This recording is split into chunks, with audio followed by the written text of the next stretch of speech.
Boa noite, a graça e a paz de nosso Senhor Jesus Cristo com todos os meus queridos irmãos que estão apostos, né? Depois de terem ficado na mão ontem aí, mas hoje estão fielmente aí apostos, preparados para darmos sequência ao nosso estudo em Gálatas, no lugar da quinta-feira. Muito bem-vindos, Deus os abençoe, obrigado por sua companhia. Meus queridos irmãos, hoje nós vamos para a parte 2 de Gálatas, já fizemos a introdução na quinta-feira da semana passada, e nesta parte 2 nós vamos começar o texto, o exame do texto, propriamente dito, indo pela introdução, quase introdução ou não introdução, qualquer desses nomes aí vão caber aqui em Gálatas capítulo 1, de 1 a 5, que você estará lendo comigo agora, e nós estaremos então fazendo a abordagem textual deste trecho aí. Isto significa, lamento lhe informar, que eu tenho que chegar até o versículo 5. Como essa introdução é muito rica, isso vai estender a nossa minuta. Há muito tempo que a minuta perdeu o sentido de se chamar minuta, não é? Minuta significa algo que é preparado, sintetizado para ser curto. Isso não existiu desde a primeira tentativa. A Lília pega muito no meu pé a esse respeito. Então, ou a gente troca o título minuta, ou vocês se acostumam que minuta comigo tem que ter minimamente 1 hora. Aí fica tudo em paz, você já sabe que tem que separar esse tempo e é assim que vai. E então, para ganharmos tempo, Gálatas capítulo 1, 1 a 5, e vamos ler onde a palavra de Deus diz: Paulo, apóstolo enviado não da parte de homens nem por meio de pessoa alguma, mas por Jesus Cristo e por Deus Pai que o ressuscitou dos mortos, e todos os irmãos que estão comigo, ele não dá nome de nenhum deles, como faz nas outras cartas, a vocês, graça e paz da parte de Deus nosso Pai e do Senhor Jesus Cristo, ou a vocês, graça e paz da parte de Deus nosso Pai e do Senhor Jesus Cristo, que se entregou a si mesmo por nossos pecados, a fim de nos resgatar desta presente era perversa, ou desta presente era má, segundo a vontade de nosso Deus e Pai, a quem seja a glória para todos sempre. Amém. Percebe que a saudação dele sempre tem o caráter de uma oração. Por isso que ele a encerra com amém. As doxologias também, aquelas adorações com que ele fecha as cartas, também se encerram com amém. Porque para a cabeça de Paulo, e tem que ser para a nossa também, toda a saudação, ela tem um peso de oração. Sabe, não é como quis o vulgo no meio dos evangélicos há umas décadas atrás, inventando que é um poder que a sua palavra tem de fazer alguma coisa. Deus jamais ofereceria esse tipo de poder a seres humanos como nós, tão tendentes a ser maus. Não. É que, na verdade, a palavra que sai da nossa boca, para ter alguma autoridade, ela tem que ser minimamente oração. Então, para que ela tenha alguma eficácia, ela não pode ser mero ensejo, mero desejo de que coisas boas aconteçam. Ela tem de ter o compromisso de ser uma súplica. Logo, quando Paulo diz graça e paz, ele está orando. Ele está dizendo: eu estou pedindo a Deus que haja graça e paz sobre vocês. Mas vamos passo a passo em cima desta nossa introdução, para a gente perceber bem o que tem aqui. Então, hoje estamos dando início a esse estudo textual da carta, né? Já estivemos ali vendo tecnicamente a introdução. E vamos nos deter nesses 5 primeiros versículos aí, porque eles iniciam o que deveria estar no lugar do que costumeiramente Paulo usava como sendo saudação. Ela é vista em cada uma das demais cartas dele. E ele diz também, depois de certo tempo, e acho que foi depois do episódio da carta aos Gálatas, que, como vimos semana passada, provavelmente foi escrita antes da carta aos Romanos, ele procurava assinar, porque havia pessoas que estavam se aproveitando dos seus textos para se fazer passar por ele e deturpar o texto. É mais ou menos o que aconteceu com a igreja da Galácia. Deturpar o texto para que pudesse o texto ter a autoridade apostólica que ele nutria, que lhe era própria, lhe era pertinente. Mas, como nós pontuamos antes, essa forma abrupta com que ele inicia a carta, ela acentua a sua urgência em se comunicar, dada a emergência do problema que havia surgido interno na igreja. Surgiu internamente, mas veio como influência externa dos judaizantes, que vieram desde Jerusalém, poluindo o povo e deturpando o ensino do apóstolo de forma séria, para que pudesse haver acesso ao seu outro evangelho, ou falso evangelho, ou maldito evangelho, na linguagem de Paulo, né? Bem, e aí nós não vamos entrar muito nesses detalhes que já consideramos da outra vez, mas inevitavelmente eles voltarão à discussão ao longo do estudo da carta aí, com toda certeza. Agora, ele insiste no seu título aqui. Ele insiste no seu título, que mais do que título, na verdade, e isso era necessário aqui, era a confirmação da sua autoridade espiritual como ministro de Cristo. Mas ele faz isso bem distante daquela forma eivada de reverência e de submissão, como, por exemplo, na saudação aos romanos. Eu quero levar você até lá, porque, primeiro, que ela é bela por si mesma, e segundo, que, mais uma vez, a gente vai a ela, para você sentir o contraste entre a saudação aos romanos, como já dissemos semana passada, não só na carta aos romanos, e esta saudação aqui na Galácia, aos Gálatas. Então, observe, ó, Paulo, apóstolo enviado não da parte de homens, nem por meio de pessoa alguma. E lá, em Romanos 1, Paulo, servo de Cristo Jesus, chamado para ser apóstolo, separado para o evangelho de Deus. Quanta reverência, quanta submissão nessa colocação aí com que ele se apresenta nessa saudação aos romanos.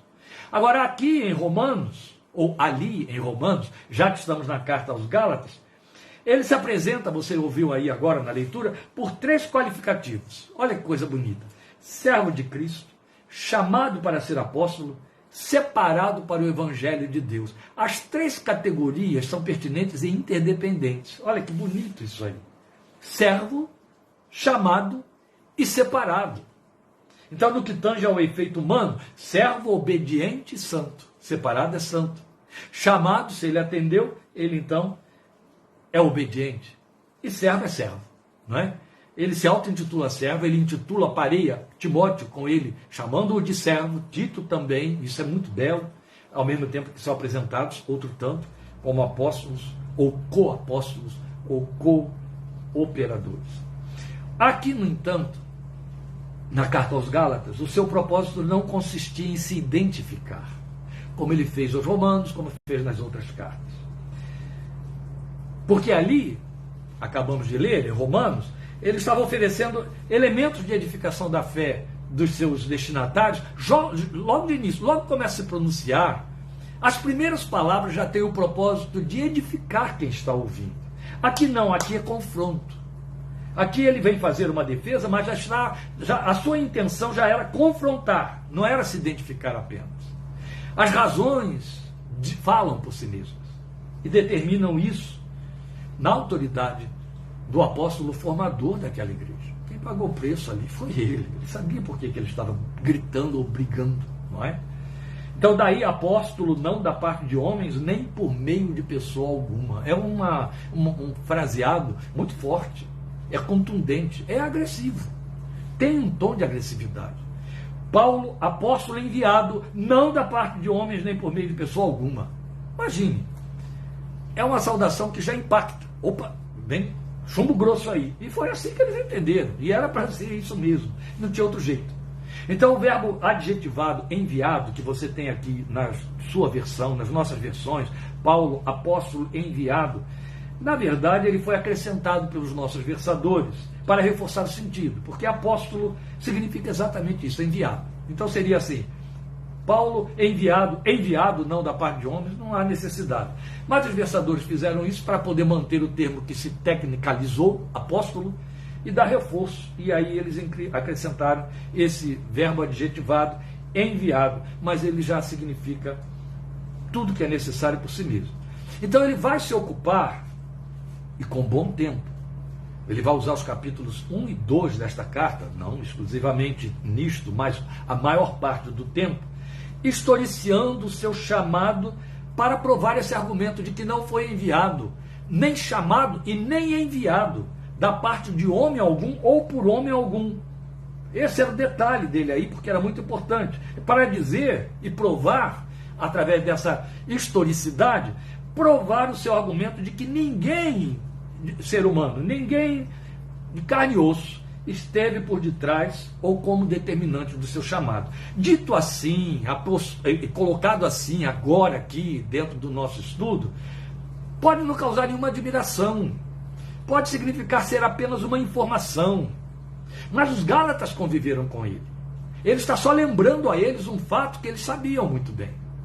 Porque a essa altura, embora ele e Barnabé, que fossem os introdutores do evangelho ao mundo gentio, a esta altura, dezenas de anos já se haviam passado, e o intercurso entre as igrejas, judaizantes e não judaizantes, cristãos judeus, cristãos não judeus, já era muito frequente entre eles. Trocavam cartas e por aí vai.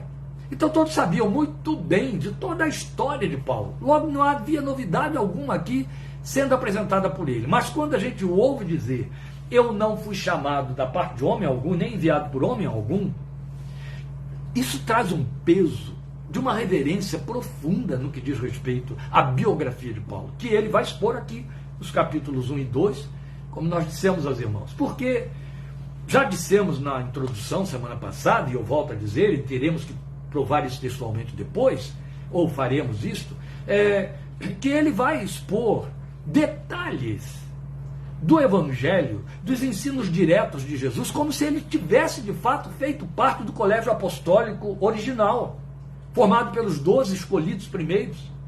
Aquilo que eles ouviram, Paulo escreve a respeito e ensina, como se tivesse ouvido ali aos pés de Jesus, de igual maneira. Nunca aconteceu. Vocês sabem muito bem que não. E ele vai nos dizer coisas surpreendentes aqui, eu vou voltar a esse ponto, claro, que ele levou 3 anos para se encontrar com qualquer deles. Depois levou mais 14 para chegar a Jerusalém. Passou tempo demais. Mas naqueles 3 primeiros anos, ele ficou lá na Arábia, em comunhão estreita com o Senhor e aprendendo dele. O Senhor de fato se revelou a ele. E aí a beleza extraordinária é que você vai ter no Evangelho de Paulo, ou seja, as suas cartas formando um Evangelho, o mesmo nível de doutrina e de ensino, como se ele tivesse estado lá no monte das beatitudes, das bem-aventuranças, como se ele tivesse participado da última ceia do Senhor. Não aconteceu nada disso.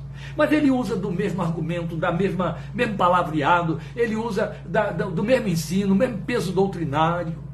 Isso mostra para nós, não só num primeiro momento, esta mente soberana de Deus que invade e perpassa por toda a Escritura, como um só pensamento, uma só mente inspiradora, mas o fato de que a revelação que Paulo recebeu, de que ele fala com detalhes em Efésios capítulo 3, que nós já estudamos, versículos 8, 10, 20, foi nos mesmos termos que os outros receberam. E ele recebeu de forma direta do Senhor, sem concorrência. Daí a autoridade com que ele escreve. E vale lembrar que Pedro, já velhinho, encerrando a sua carreira, escreve a respeito das cartas de Paulo que já circulavam há anos e que ele conhecia muito bem, que elas tinham a mesma autoridade. Ele as chama, Pedro, de escrituras, equiparando as escrituras do Velho Testamento. Isso não é coisa pequena, especialmente sabendo que Paulo não esteve ali, convivendo 3 anos e meio aos pés de Jesus, como eles e com eles. Então, o peso da autoridade com que esse homem fala isso, defendendo o seu apostolado, merece uma atenção muito séria. Estamos diante de um terreno muito santo, e esse homem está defendendo algo que está sendo atacado da forma mais maligna e carnal possível, que ele não pode entregar assim de bandeja. Aliás, vale aqui lembrar que o ministério custa preço alto a alguns.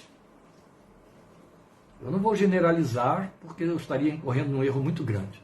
Mas para alguns, o evangelho custa um preço muito alto. Preço de renúncia, preço de investimento, preço de perda, preço de sonho, preço de preparação, preço de história, preço de rupturas, lágrimas e outras coisas mais. E se alguém, então, desdenha, diminui, fica indiferente ou ataca,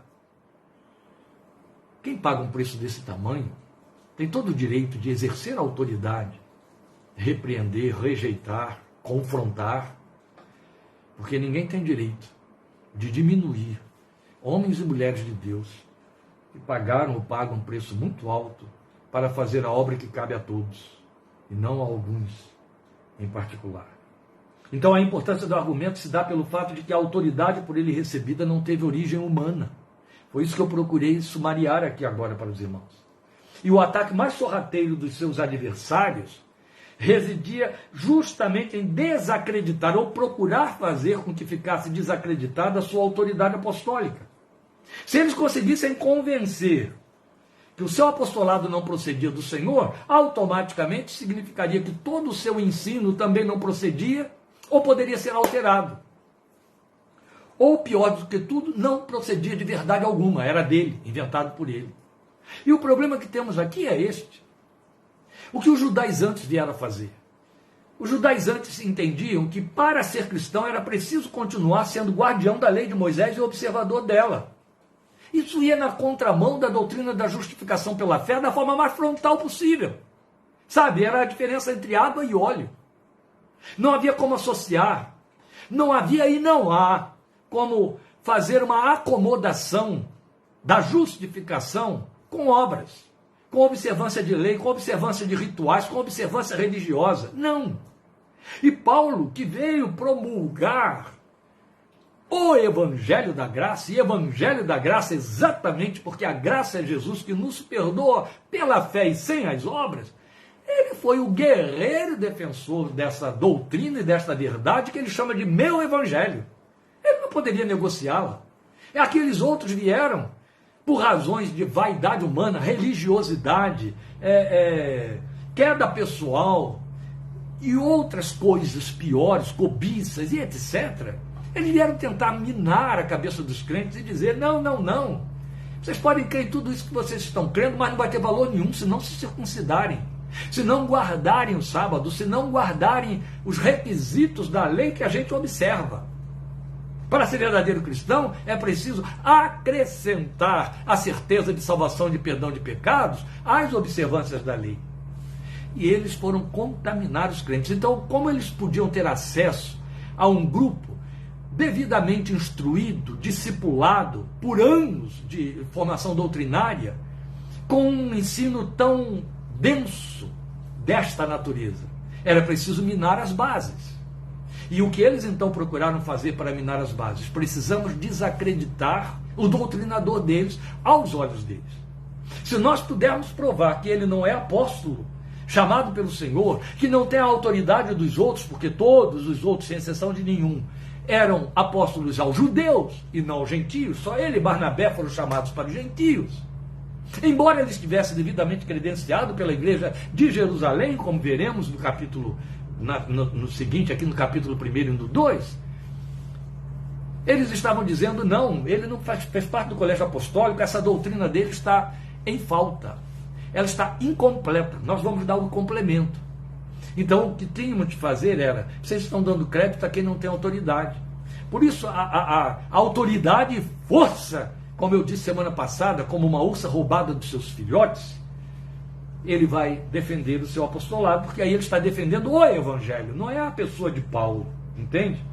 E aí eles, minando então a autoridade dele, poderiam fazer com que aquelas pessoas começassem a ficar confusas, desconfiadas, assustadas, e passassem a dar-lhes ouvidos. Ao mesmo tempo, como eu disse, havia vaidade religiosa aí. O que mais eles queriam? Eles queriam ganhar aquela gente, né?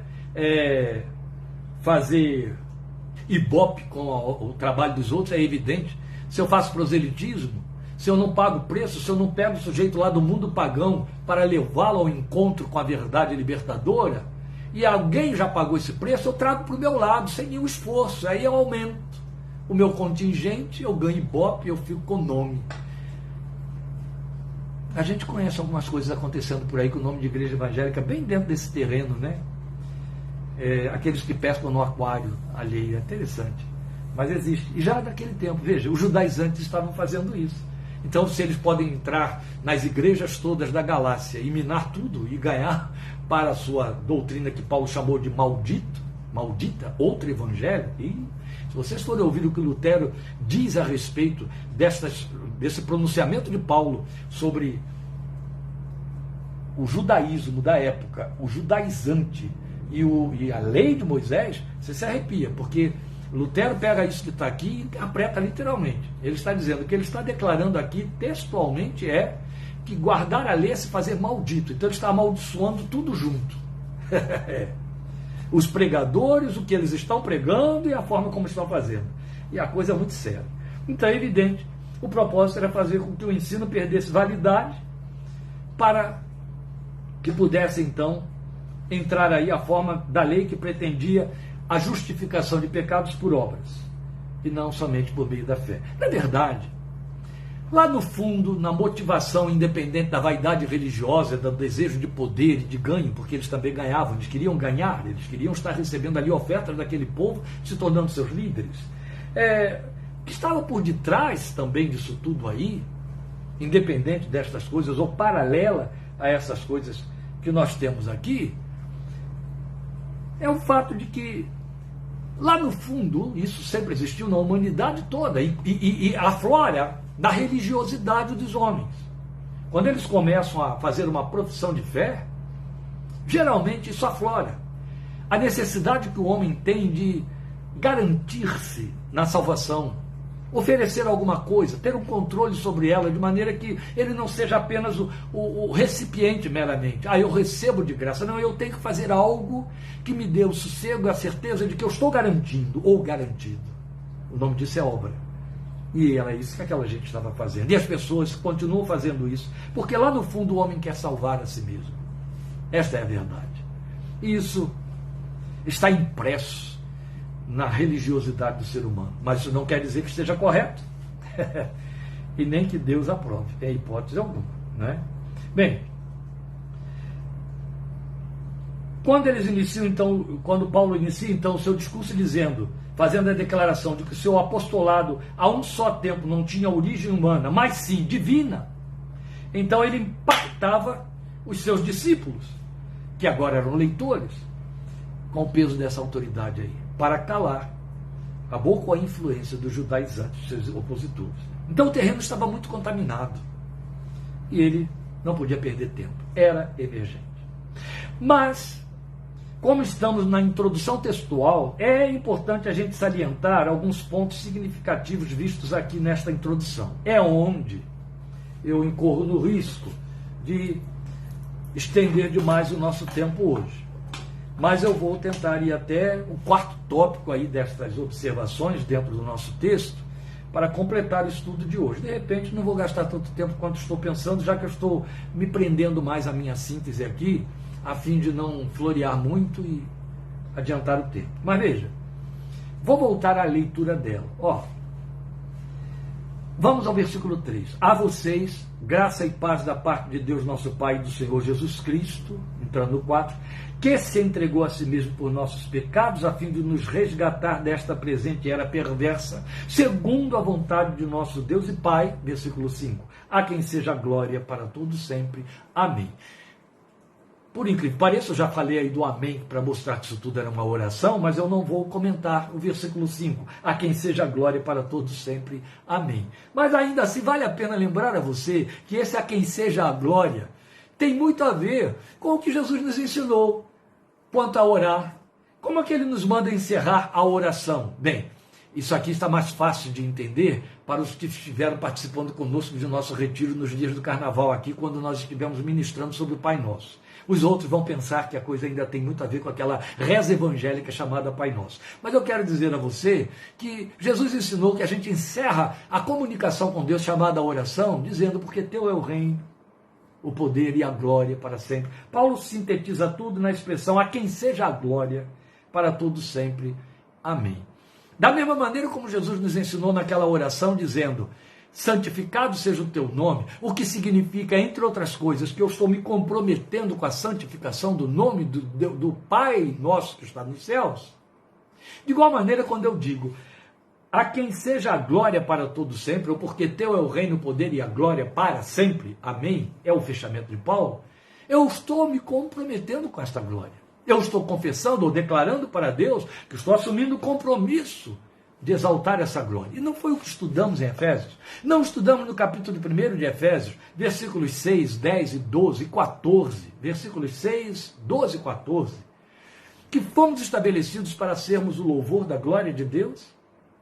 Está aqui Paulo que nos ensinou isso ali em Efésios, provando mais uma vez no fechamento da sua oração, essa sua consciência que tem do compromisso do cristão com a glória de Deus.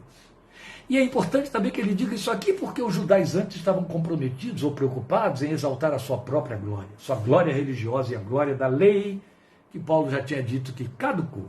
Bem, indo então ao que temos aí nos versículos 3 e 4 desta saudação.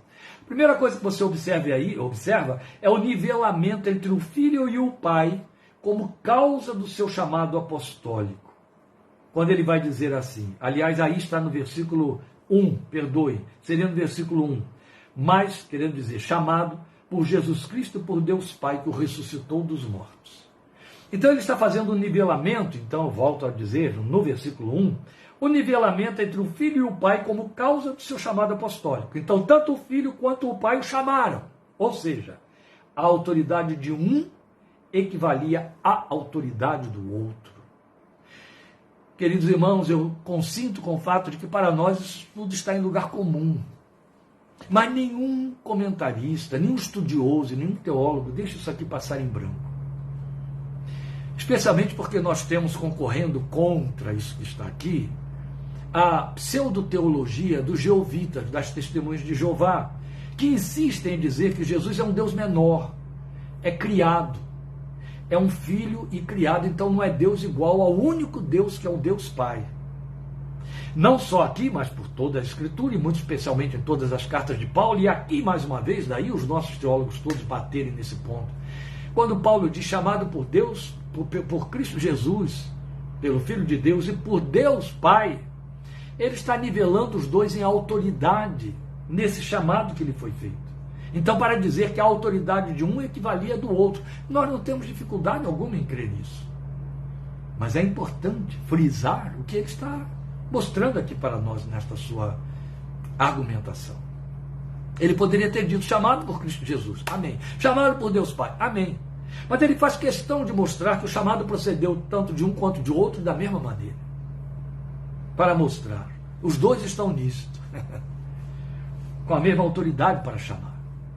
Depois nós temos o fato de que a saudação propriamente dita, que é padronizada em todas as cartas, graça e paz, está aqui também. A vocês, versículo 3, a vocês, graça e paz da parte de Deus nosso Pai e do Senhor Jesus Cristo. Novamente o nivelamento aqui, não é? Mas eu quero chamar a sua atenção para a evocação que eu chamei de oração do graça e paz. É sempre nesta ordem. Nunca a ordem mudou. Não pode haver paz sem que a graça primeiramente atue. Parece que isso estava padronizado na mente de Paulo por experiência, por conhecimento revelacional profundo. Não apenas por capricho teológico, não. Era impossível fazer uma dissociação. E era impossível inverter a ordem. Graça e paz. A graça precedendo a paz por ser causa da paz, por ser a possibilidade da paz. E de novo as fontes, apresentadas nos mesmos parâmetros de autoridade, a do Pai, tanto quanto a do Filho. É lindo, porque é ele quem vai nos ensinar em Efésios que Jesus é a nossa paz, que ele veio e evangelizou a paz. E aqui ele está nos dizendo que Jesus também é a fonte da paz. E em Romanos 5,1 ele vai dizer, que isso aí deu título ao mais best-seller, o maior livro escrito por Billy Graham, Paz com Deus, ele vai nos dizer em Romanos 5,1 que tudo que era necessário acontecer é que nós tivéssemos paz com Deus. E foi por meio de justificados pela fé em Jesus que obtivemos paz com Deus. Então, é paz com Deus. Paz que procede de Jesus e que nos põe em paz com Deus. É tudo quanto o ser humano precisa ter. São poucos os que alcançam com profundidade o entendimento de que a paz com Deus não se limita a nos trazer a ideia de que vamos morrer e partir para a presença de Deus porque a paz foi feita. A paz com Deus, ela produz não só a possibilidade de comunhão, mas pacifica a nossa mente, a nossa consciência, no que diz respeito à ira de Deus, à lei de Deus, às exigências de Deus. as reprovações de Deus, que a lei imprime muito bem. Então ela põe no coração do homem e da mulher que creem algo que eu vou reduzir extremamente ao chamar de sossego, mas um sossego perene, ou seja, quando você está em litígio com alguém, você faz minimamente o que se chama de evitação. Você evita falar da pessoa, na pessoa, ter contato com a pessoa, de vê-la, de se encontrar, de ser visto por ela. Muda de assunto quando falam nela. Primeiro que nesse contexto há mágoa, segundo que há medo, que há desprazer, não há paz. Houve uma briga, houve alguma coisa, há uma perseguição, ou coisa parecida, ele tem algo contra mim, ou eu tenho algo contra ela. Não há paz, então fazemos evitação para poder nos sentirmos menos desconfortáveis. Também não queremos o contato. Temos medo do que vamos ouvir, temos medo de como vamos reagir.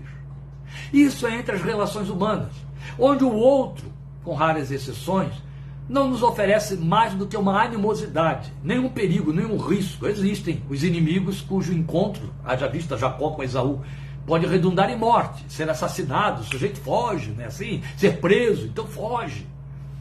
Não, são casos extremos. Estou falando aqui do contexto. Agora, no que diz respeito ao homem e Deus, sim, a falta de paz leva à morte, uma morte que se chama inferno, condenação.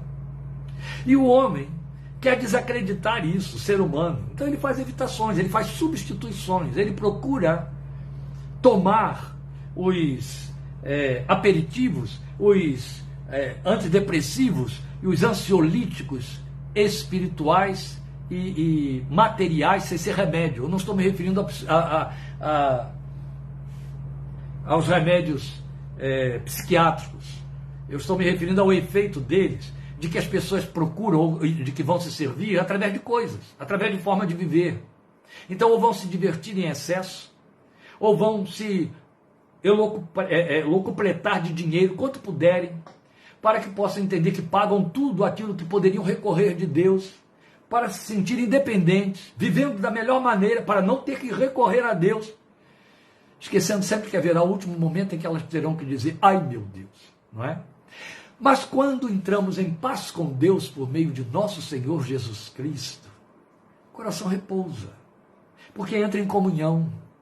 Não há, haja vista a pregação do domingo passado, não há constrangimento em ir à presença de Deus, e no lugar do constrangimento surge uma outra coisa, desejo de estar junto, de querer ouvir a voz, de dizer que ama, de se sentir amado, usufruir a consciência desse amor, ler a palavra para ouvir a voz dele, aprender, conhecê-lo mais, comunhão, paz com Deus.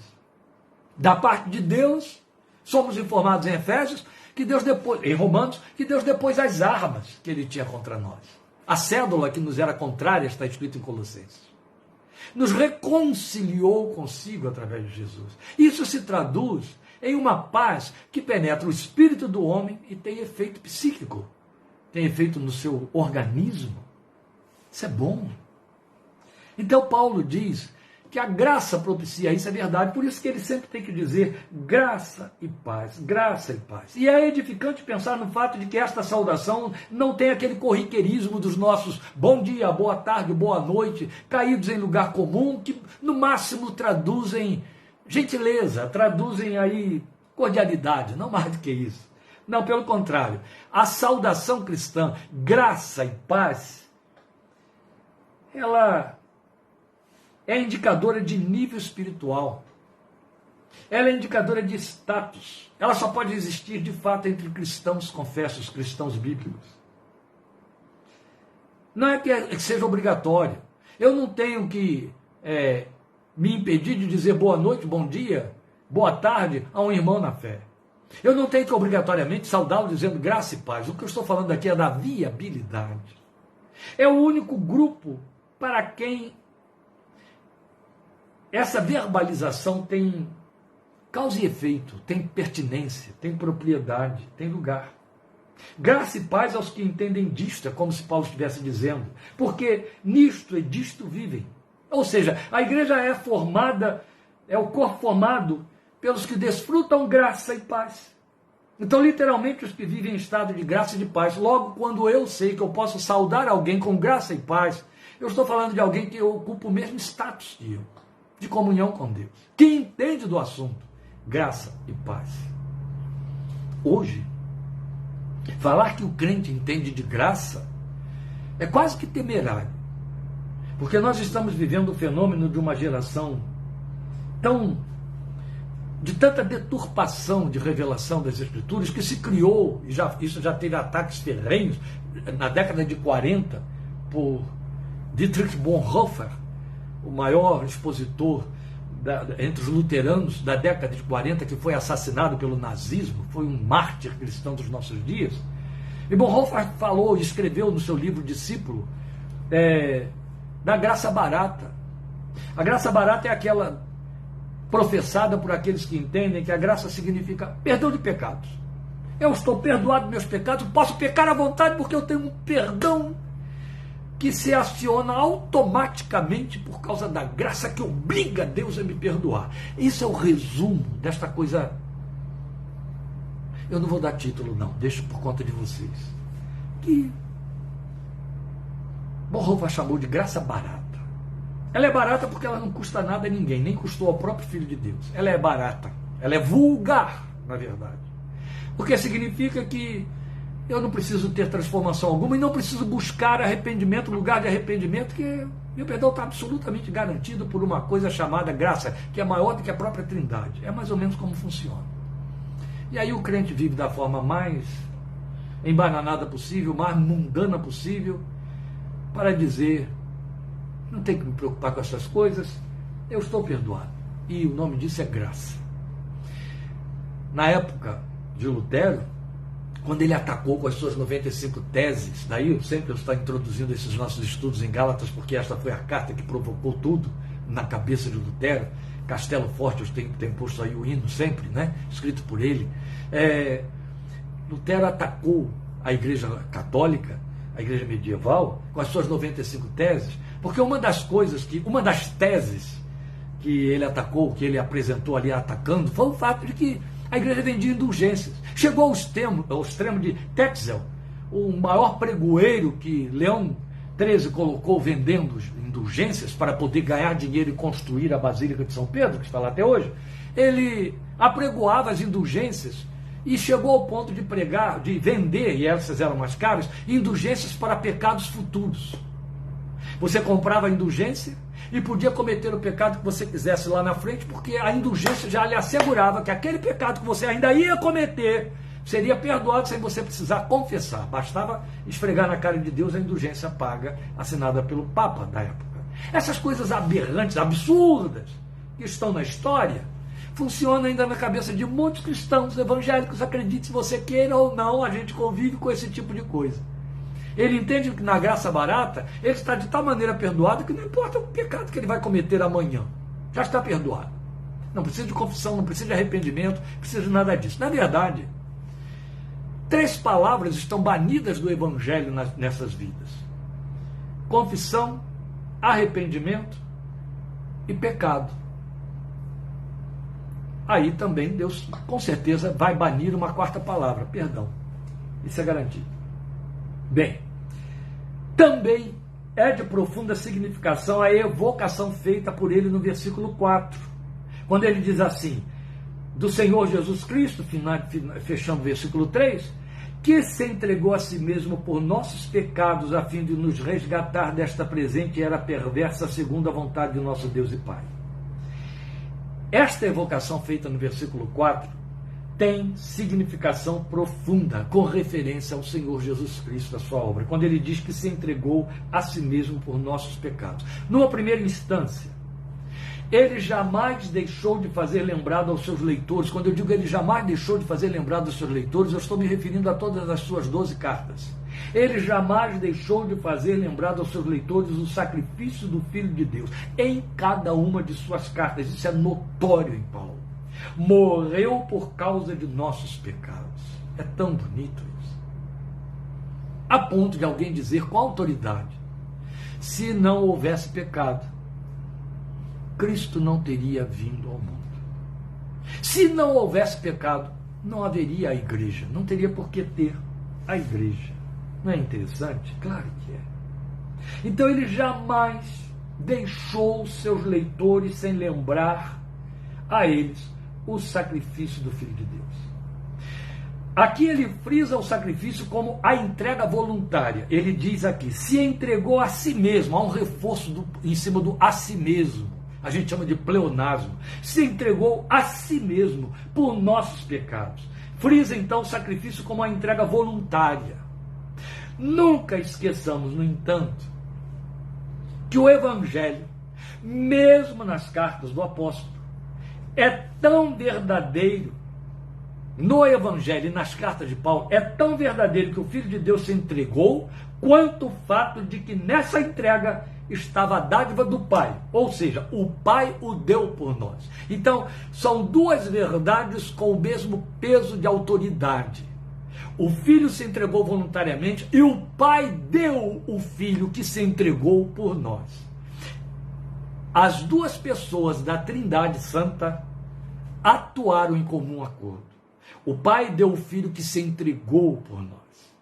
Eu me lembro de um rapaz confuso, cristão, mas confuso, chegar e dizer, como é que vai se conceber isso, de que Deus tenha matado o seu Filho pelos pecados dos homens? Mas ninguém tem que conceber isso. É a revelação de Deus, a gente se curva com gratidão e estremecendo, porque nós fomos o alvo. Deus amou o mundo de tal maneira que deu o seu Filho, mas o suprassumo desta revelação você encontra em 2 Coríntios 5,19, quando Paulo diz para nós, Deus estava em Cristo, não condenando o mundo, mas reconciliando o mundo consigo mesmo. Para dizer com estas palavras, que na morte do Filho de Deus na cruz, lá estava o Pai também se entregando, lá estava o Pai também sendo ferido, lá estava o Pai também sendo condenado. Por isso é que o ladrão do lado de Jesus chegou para o outro e disse, tu nem ainda temes a Deus estando sob a mesma condenação? Que coisa, não é? Ô queridos, a verdade é que tanto é verdadeiro que o Filho se entregou, quanto é verdadeiro que o Pai pegou essa entrega e transformou em dádiva a nosso favor. Deus estava em Cristo. Na crucificação, lá estava o Pai, sofrendo a entrega do Filho, que aconteceu desde o momento em que ele encarna, mas sofrendo a sua morte, o seu abandono, a ira que tem que sobre ele descer em nosso lugar, e nos expondo o seu coração amoroso de Pai para nos resgatar. Isso numa primeira instância. Em segunda instância, há a propriedade dessa entrega, que é vista na referência, a fim de nos resgatar desta presente era perversa. Na minha versão está assim, a fim de nos resgatar desta presente era perversa, ou do mundo mau, como está em versões mais antigas, que a maioria aí usa. Mas é em segunda instância, essa finalidade da entrega, que salta aqui nesta saudação, porque é alusão de significado muito eloquente, num tempo hoje, em que por conveniência temerária, eu acabei de falar sobre a graça barata, se reduz o conceito do sacrifício expiatório de Jesus, quer dizer, feito em nosso lugar, para expiar os nossos pecados, sacrifício substitutivo, se reduz a ideia de resgate, de perdão, sem se atentar para seu desdobramento consequente, e tão importante quanto. Qual é o desdobramento? Ruptura com o esquema do mundo que jaz no maligno. É isso que Paulo está dizendo nessa expressão, resgatar-nos desta presente era perversa. Eu não sei o que se passa pela cabeça das pessoas que pensam que a salvação tem a ver apenas com a interiorização de perdão, sem nenhum envolvimento com seus movimentos na vida. Quando a Bíblia diz para nós em Colossenses, de forma textual, que nós fomos trasladados do império das trevas, ao qual pertencíamos sob cadeias, para o reino do Filho do amor de Deus. Houve um traslado feito por Deus, que Paulo em Efésios capítulo 1 define muito bem como sendo assentados com Cristo nos lugares celestiais, muito acima de todos os poderes e potestades deste século. E as pessoas não entendem que isso significou um resgate da presente era má, que Paulo em Romanos 12 chama de esquema deste século, que jaz no maligno. Isso significa que a entrega do Filho de Deus não foi feita apenas para carimbar-nos como perdoados dos pecados, perdoados para a eternidade, mas como vidas resgatadas do presente mundo mau. Não dá para conceber você ser resgatado do presente mundo mau vivendo como sendo participante dele, no sentido de que dá consecução à sua malignidade. Não dá. Esta é a razão porque eu, pessoalmente, tenho muita reserva com os crentes politizados. Eles não percebem como chafurdam em lama pútrida quando vão defender conceitos e ideias que pertencem a César, ao Deus desse século. Dai a César o que é de César, dai a Deus o que é de Deus. Jesus deixou muito claro. Não estou fazendo demagogia aqui de uma ideia minha. Só quero chamar a sua atenção que isso aí é um ponto de evidenciação daquilo que por detrás carrega muitas outras coisas. Sabe aquela ideia da graça barata? Oba, oba, Jesus, eu estou perdoado, deixa eu viver como todos ouvem. É por isso que você vive. É por isso que você vai ver crente pulando no carnaval, sambando, participando de escola de samba, fazendo a festa que já se chama carne a valer. É isso o significado da etimologia de carnaval, carne a valer. Porque na cabeça dele não há carne, não há carnalidade, não há pecado. Santificação é religiosidade, é puritanismo. Deixa a vida me levar e em cima disso tem o céu também. Não sei onde esse povo vai parar. Uma coisa eu lhe garanto, diante do trono não vai ser não. Que fiquem muito irritados comigo os que quiserem, mas é mundano. Jesus deixou muito claro que se somos do reino, os frutos falam, são frutos. Ele não disse, não é a confissão, não é a minha verbalização, não é o que eu canto, não é meu evangeliquez, não é a forma como eu conheço conceitos bíblicos e uso as páginas da Bíblia. São os frutos da minha vida que falam. E eles emergem. Não é apenas o que eu vou realizar, é muito fácil fazer obra e tentar se passar por crente através de realizações. É isso que o mundo faz, é isso que a outra face do pseudo-cristianismo faz. Toda a sua confissão se resume nisso. É muito fácil dar coisas, é muito fácil. O fruto é interno, é evidente que ele mobiliza a dar coisas. O fato de você ter uma vida santa sem ser um doador é uma antinomia, é uma antítese. Mas o que estamos querendo dizer aqui é que a frutificação é interna, é o que sai pela boca, é a forma de viver, a vida que Paulo chama de piedade, é comunhão com Deus, é busca de Deus. Esse é o verdadeiro evangelho que prova, em última instância, que você foi resgatado da presente era má como efeito da obra que Jesus realizou na cruz. Então nós não temos nenhum direito, nem fomos chamados, nem os Gálatas, nem nós, a sair por aí dizendo, eu estou salvo, sou salvo, tenho certeza e digo amém. Porque a Bíblia diz que Jesus morreu pelos meus pecados. A Bíblia diz que Jesus morreu pelos meus pecados para me resgatar da presente era má. Então nada da presente era má pode estar sendo vivido por mim, comigo, em mim, e na minha forma de conduzir a minha vida cristã. Não. Ou eu tenho vida cristã, ou eu tenho vida mundana. Entende? Água e óleo, luz e trevas, a Bíblia diz. Não há como associar as duas coisas. Eu fui salvo e resgatado da presente era má, ou seja, ela é má para mim. Eu não a aprovo, eu não consinto com ela, eu não vejo justiça nela, eu não bato palma para ela, eu não a elogio. Ela é má.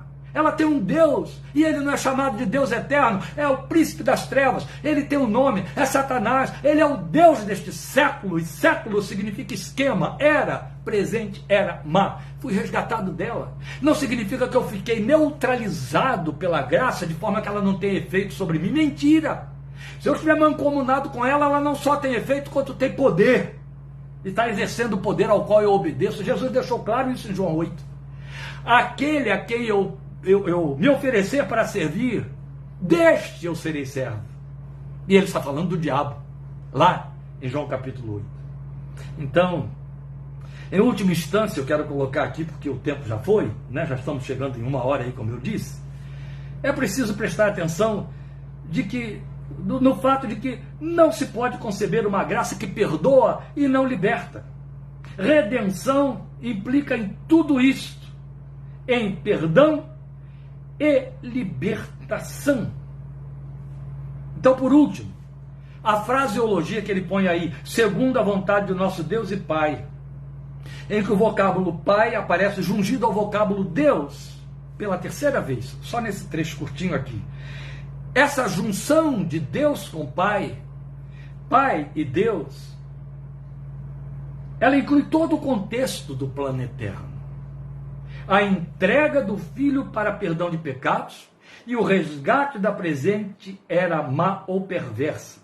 Então isto nos posicionou como filhos em plena usufruição da paternidade divina. Por isso, Deus e Pai, Deus e Pai, Deus e Pai de nosso Senhor Jesus Cristo, nosso Pai celestial, e as outras expressões equivalentes, muito próprias da pena de Paulo. Então, o verbo resgatar, usado aqui por ele, está sempre associado ao conceito de queda, de pecado.